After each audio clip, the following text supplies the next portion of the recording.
তা আমার প্রশ্ন হইল 4.5 মাসে যদি 31 কোটি পাইয়া থাকে, আরে আমি তো এমপি, আমরা তো মন্ত্রীও পাইছিলাম, জীবনে 49 আপনারা 5 টাকা পাইছেন, এরকম কোনো ঘোষণা আইছিলনি। সদর সেও পায় নাই, বাগেরহাট পায় নাই। তাহলে মাননীয় প্রধানমন্ত্রীর যে সিদ্ধান্ত বাস্তবায়নে আপনি দায়িত্বে আছেন, সেই দায়িত্ব আপনার অবহেলা হয়েছে, যার জন্য আজ পর্যন্ত আমরা এই মসজিদ মন্দিরে যারা আছে তাদের কাছে অবহেলিত হচ্ছে। আমি মাননীয় প্রধানমন্ত্রীর সম্মুখে আমি আপনাকে এটা অবহিত। আসসালামু আলাইকুম দর্শক, দেশ ও দেশের বাড়ি থেকে যারা এই মুহূর্তে আমার ভিডিও ওপেন করেছেন সবাইকে অসংখ্য অসংখ্য ধন্যবাদ। দর্শক, প্রথমেই শিরোনাম। ব্যারিস্টার সুমন বলেছেন এই হাজার হাজার কোটি টাকা কই গেছে এবং কই নিয়ে যাওয়া হয়েছে, এবং আমি 29 কোটি টাকা পেয়েছি আমি এমপি হয়ে। তাহলে মন্ত্রীরা এত টাকা কোথায় নিয়ে গেছে, কোথায় খরচ করছে জানতে চাই। এদিকে আরেক এমপি সাহেব বর্তমানে ধর্মমন্ত্রীকে প্রশ্ন করে বসে, নির্বাচনের আগের 2,50,000 টাকা মসজিদ মাদ্রাসার টাকা কোথায় গেল, সেই টাকা আমি এখনও পাই নাই। এবং সংসদে এই কথাটি উত্থাপন করে যে সেই নির্বাচনের আগের 2,50,000 টাকা ধর্মমন্ত্রী এখনও আমার দেন নাই। এই প্রশ্ন করতে গিয়ে দেখা যায় আরও 4-5 জন এমপি এই টাকা পান নাই। এই টাকা গেল কোথায়, ধর্মমন্ত্রীর কাছে জানতে চাই এই প্রশ্নটা। এদিকে সাকিব আল হাসানের সাথে বেনজির আহমেদের নতুন ব্যবসার সংযোগ।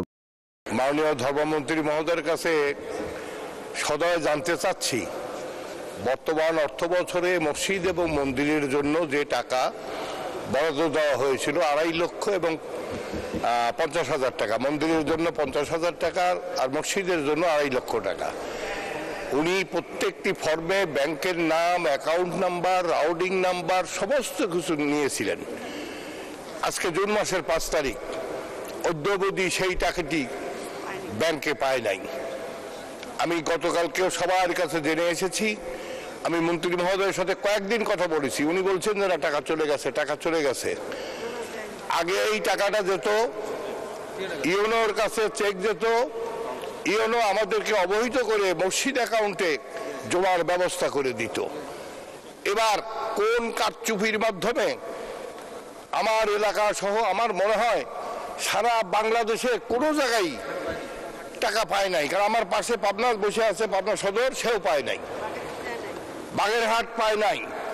তাহলে মাননীয় প্রধানমন্ত্রীর যে সিদ্ধান্ত বাস্তবায়নে আপনি দায়িত্বে আছেন, সেই দায়িত্ব আপনার অবহেলা হয়েছে, যার জন্য আজ পর্যন্ত আমরা এই মসজিদ মন্দিরে যারা আছে তাদের কাছে অবহেলিত হচ্ছে। আমি মাননীয় প্রধানমন্ত্রীর সম্মুখে আমি আপনাকে এটা অবহিত করলাম। অত্যন্ত যুক্তিসঙ্গত কথা উপস্থাপন করেছেন।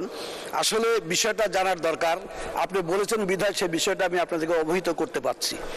আমাদের দ্বাদশ জাতীয় সংসদ নির্বাচন যখন হয় তার আগে মাননীয় প্রধানমন্ত্রীর নেতৃত্বে বলেছেন নির্বাচন সামনে, তোমরা প্রত্যেকটা স্ব উপজেলার বা আমাদের মেম্বার অফ পার্লামেন্ট যারা আছেন তাদের এই টাকাটা তোমরা দিয়ে দাও। আমরা তখন দিয়েছি, যে কারণে এই মাঝখানে যে সময়টা, এই সময়টায় এদিকে ধর্মমন্ত্রী বলেছেন যে আমি সেই টাকা দিয়েছি, কিন্তু এমপিরা বলছে সেই টাকা আমরা পাই নাই। নির্বাচনের আগে যে টাকা মাননীয় প্রধানমন্ত্রীর তহবিল থেকে মসজিদ মাদ্রাসার জন্য 2,50,000 টাকা দেওয়া হয়েছিল, সেই টাকা মন্ত্রী সাহেব এখনও দেয় নাই। তার জন্য আমি সংসদে মাননীয় স্পিকার এবং মাননীয় প্রধানমন্ত্রীর সামনে উত্থাপন করলাম। আমরা জানতে নাই, মাননীয় মন্ত্রী সাহেবের কাছে জানতে চাই যে আমাদের এই টাকাটা কোথায় গেছে এবং কি অবস্থায় আছে, আমরা আজও কেন পাইলাম না। সেখানে মন্ত্রী সাহেব বলেছেন যে এই টাকা আমি দিয়েছি, হয়তো আপনাদের অ্যাকাউন্টের কোনো নাম্বার ভুল আছে অথবা নামের ভুল আছে, যে কোনো একটা সূত্র ধরে তারা এই টাকাটা পাচ্ছেন না। কিন্তু এটাই কি শেষ যে তালকে তিল করে উনি বুঝিয়ে দিলেন আর ওনারা মেনে নিলেন? এদিকে সাকিবুল হাসানের সাথে বেনজির আহমেদের ব্যবসা বাকি ছিল, এইবার একেবারে 16 কলা পূর্ণ হলো। এবার সাবেক পুলিশ প্রধান বেনজিরের সঙ্গে ব্যবসা পাওয়া গেল সাকিব আল হাসানের, আমাদের ক্রিকেটার সাকিব আল হাসান। এই সাকিব আল হাসান এত খারাপ একটা মানুষ কিভাবে হতে পারে বলেন তো? এই সাকিব আল হাসান সেই শুরু থেকেই কত যে শেয়ার বাজার কেলেঙ্কারি করেছে, জুয়ার বিজ্ঞাপন দিয়েছে, হাসিনার নির্দেশে বিএনপিকে ভাঙার জন্য মেজর হাফিজের সঙ্গে ষড়যন্ত্র করেছিল। সব মিলিয়ে এই সাকিব আল হাসানের এই ছেলেটার টাকার জন্য এত নিচে নামতে পারে যা বলার মতো। এই ছেলেটা মনে হয় টাকার জন্য পারে না, এমন কোনো খারাপ কাজ নাই। সেই সাকিব আল হাসান বেনজিরের সঙ্গে ব্যবসা করবে না তা কি হতে পারে না? এটাই আজকে প্রকাশ করেছে তাদের সময়। একটু পরে দেখি দর্শক, শুধু চমক আর চমক, খবরের প্রত্যেকটা পরতে পরতে চমক। দেখি কি লিখেছে স্বাস্থ্যের পলাতক মিঠুর সঙ্গে ব্যবসায় বেনজির ও সাকিব। আমি আমার আগের একটা ভিডিওতে বলেছিলাম যে স্বাস্থ্যের মিঠু, এই যে স্বাস্থ্যমন্ত্রী মোহাম্মদ নাসিম সাহেব মারা যাওয়ার আগে যেই চরম দুর্নীতি করে স্বাস্থ্য ব্যবস্থাটাকে ধ্বংস করে দিয়ে গিয়েছেন, তিনি তো করোনায় তাকে নিয়ে গেছে। এখন তার ছেলেপেলেরা তো বিলিয়নিয়ার, তার এক ছেলে তো আমেরিকাতে মানে অনেকগুলো বাড়ির মালিক, আর অন্য ছেলেরাও তো মাশাল্লাহ মানে 14 পুরুষ বসে বসে খেতে পারবে। সেই স্বাস্থ্যমন্ত্রী নাসিম, তো এই নাসিমের সঙ্গে এই পার্টনারে দুর্নীতি করতো এই মিঠু। তো এই মিঠুর সঙ্গে ব্যবসায় বেনজির এবং সাকিব। এবার স্বাস্থ্য খাতের বিতর্কিত ঠিকাদার পলাতক মোতাজ্জেরুল ইসলাম মিঠুর সঙ্গে আলোচিত সাবেক আইজিপি বেনজির আহমেদের 2 মেয়ের নামে ব্যবসা প্রতিষ্ঠান গড়ে তোলার তথ্য পাওয়া গিয়েছে। এর সঙ্গে জড়িয়েছেন জাতীয় দলের ক্রিকেটার সাকিব আল হাসানও। অভিযোগ পাওয়া গিয়েছে যে কৃষকদের প্রায় 300 একর জমি জবরদখল করে নীলফামারী জেলার কিশোরগঞ্জ এলাকার নর্থ চিকেন রংপুর লিমিটেড নামে এই ব্যবসা প্রতিষ্ঠান গড়ে তোলা হয়। আর জমি দখল ও পাহারা দিতে ব্যবহার করা হয় আইন শৃঙ্খলা বাহিনীর সদস্যদের। জমি দখলে বাধা দেওয়ায় পুলিশের সঙ্গে সংঘর্ষে এক কৃষক গুল্লিবিদ্ধ সহ কয়েকজন আহত হয়েছিলেন। তখন এই কোম্পানি গড়ে তুলতে গিয়ে নিজেদের সম্পৃক্ততা আড়াল করতে এর 7 জন। দর্শক, এদিকে আপনারা সমস্ত তথ্যগুলো পেয়ে গেছেন এবং তথ্যগুলো শুনেছেন আপনারা, কিন্তু এই তথ্য সূত্র ধরে আপনারা কি বুঝতে পারলেন এবং এই তথ্যর কারণগুলা কি দাঁড়াতে পারে? ব্যারিস্টার সুমন বলছে আমি 29 কোটি টাকা পেয়েছি, সেই টাকাগুলো আমি কিভাবে বরাদ্দ করেছি। একজন এমপি এত কোটি টাকা কোথায় কি করেছেন? এদিকে এমপি সাহেব বলছেন ধর্মমন্ত্রী আমার টাকাটা মেরে দিয়েছে, ধর্মমন্ত্রী বলছে নাম্বার ভুল হয়েছে।